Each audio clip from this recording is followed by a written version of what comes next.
I get a lot of questions about the PE ratio, not only on this channel, but also in that course that I made with Just Breathe over at Minority Mindset. And you guys know Just Breathe, right? Like, me and him are best friends. He actually keeps a picture of me in his wallet right next to a piece of paper that says the 5 financial tips you should keep in your wallet. Yeah, we're best buds. And you guys know I love answering questions about finance or anything else too. But I do get annoyed with how obsessed everyone is with the PE ratio. I mean, whose fault is this? Why did this happen? Was it Warren Buffett? Was it him? Did he make this thing too popular? Did he tell everyone to use this metric? Well, in my opinion, Buffett is a liar. This is the same guy who's always talking about Dairy Queen like it's actually good. I mean, look at him right here. Well, would you look at that? The ice cream doesn't fall out. Well, of course it's not gonna fall out, Warren, because there's not even any candy in there. All it is just vanilla ice cream. DQ has the most broke ass blizzards with no mix-ins. They're terrible. I mean, the vanilla ice cream is supposed to accentuate the candy, but no, they got all ice cream, no candy. It's like if you made a mimosa with all orange juice and just a splash of champagne. It's completely backwards. It's ridiculous. Just way too much vanilla ice cream. And look at me. Do I look like a guy who enjoys vanilla outside of white women? Of course not. Even a bigger liar is that he says he eats there. Oh, well, let's just grab a burger at Dairy Queen before we head out to the shareholders meeting. Have you ever heard anyone say they wanted to grab a burger from Dairy Queen? Have you ever even seen anyone eating at Dairy Queen? They can't even make frozen food right, and you expect me to trust them with cooking meat? That's what I'm saying. Warren Buffett is like a liar, and I seriously start to get real pissed off with all the lies. And I get really mad, but then,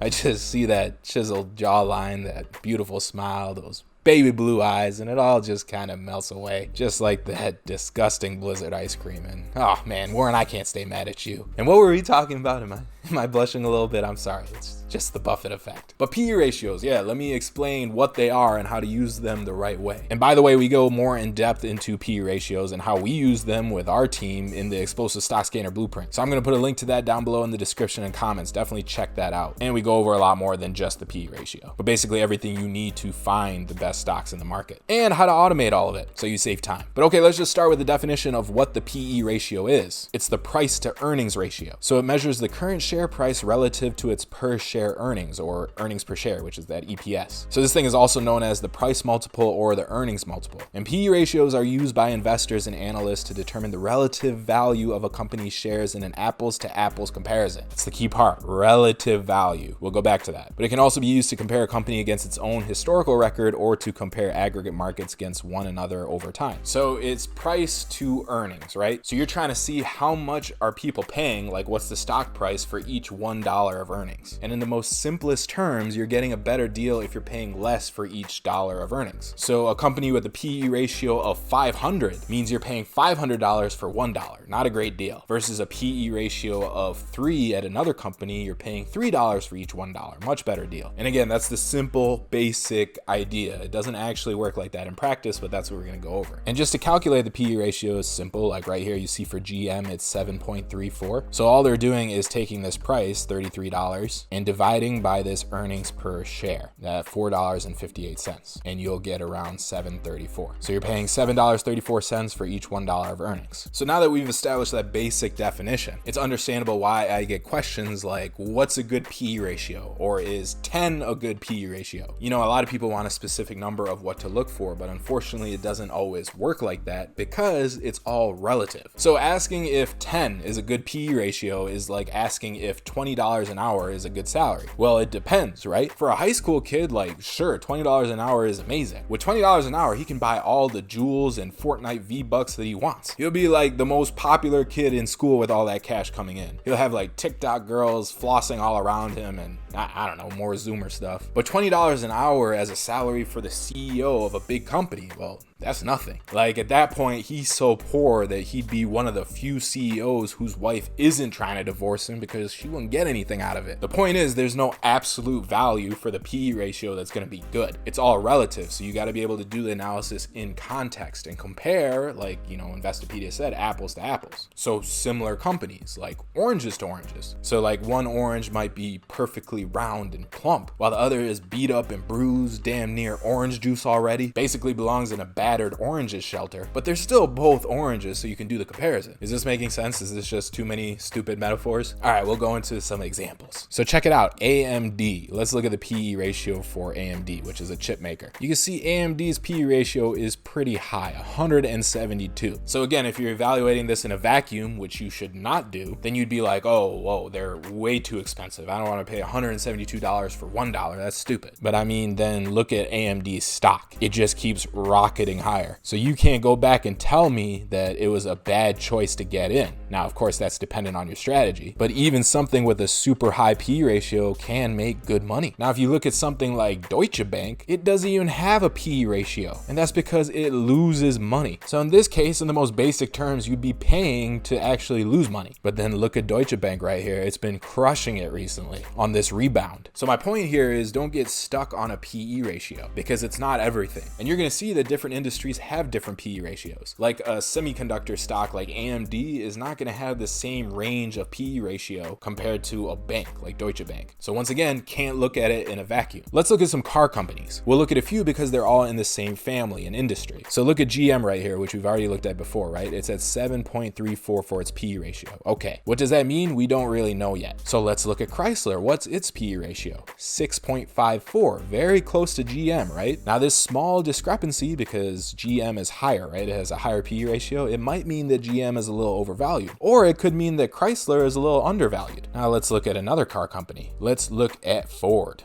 And wow, okay, their PE ratio is 405, even higher than AMD. So way different than the 6 here for Chrysler and the 7 for GM. So when you see a discrepancy that big, okay, maybe it's time to investigate. So let's look at their share prices. If we look at GM, yeah, doesn't look great. Zoom out a little bit. Okay, it looks like it's going sideways and might turn lower. If we look at Chrysler, kind of looks like GM, but is in more of a downtrend. But okay, they had similar PE ratios, right? Let's take a look at Ford, the crazy one. This looks like it has the roughest downtrend. And remember, it has a PE ratio of 405. So even at a share price of $8, if you're looking at just the PE ratio, it's saying it's way overvalued, because look at the earnings per share for Ford, 2 cents, not good. So this is a case where you could look at this PE ratio and maybe a few other factors and be like, hey, I do not want to invest in Ford right now because they are way overvalued. So the most important thing about the PE ratio, I'll say it again, is don't use it in a vacuum. No one indicator or one piece of fundamental information is going to give you what you need to make a sound decision. To make the right investment, you need more than that. And you need to see how certain factors like the PE ratio combines with other factors, like maybe their earnings or their debt or their dividends. You need context and you need a full picture. That's why you look at multiple data points. And sometimes when you're looking at a PE ratio, that number is what it is for a reason, because the market is pretty efficient, right? So maybe if something has a high PE ratio, it might not be overvalued. It might be valued correctly because it has other factors that are putting it over other stocks in its industry. Once again, why you need more than just the PE ratio to make sure what you're seeing in that PE ratio is actually a signal and not noise. You don't want to be led astray. And that's the kind of stuff that we talk about in the Explosive Stock Scanner blueprint. And by now, I'm sure a lot of you have downloaded that checklist, the Explosive Stock Checklist. Well, we just take each of those points. And there was 10 factors in that checklist, right, that we use to find stocks that do the best in the market. Well, in this blueprint video course, we go into each of those factors more in depth so that you really understand why we're using it and how to use it. And then we teach you how to automate all of it by building a scanner, because none of us have time to do all this research. We got to make it as efficient as possible, right? But anyway, if you're interested in learning more on how to do fundamental analysis and technical analysis, including how to use the PE ratio and how we use it, and then how to automate all of this so you could do it really fast, then definitely check out this blueprint. I'm going to put a link down below in the description and comments. It'll take you to this page. You'll learn more about it. See, I'm about to say something. You'll see what I got to say. And if you haven't already, make sure you subscribe to this channel and hit that notification bell so you get email notifications whenever our new videos come out. We're publishing like 6 a week. It's a lot, so you might as well watch it. Also, comment down below with anything you want to say. I am not the PE master. You know, I'm no Warren Buffett. So if you guys got different viewpoints on how to use the PE, then go ahead, tell me in the comments. I know a lot of you guys are way more fundamental oriented than I am. And also smash like on this video. And okay, that's about it. I will see you in the next video. Stay fallible out there. Bye.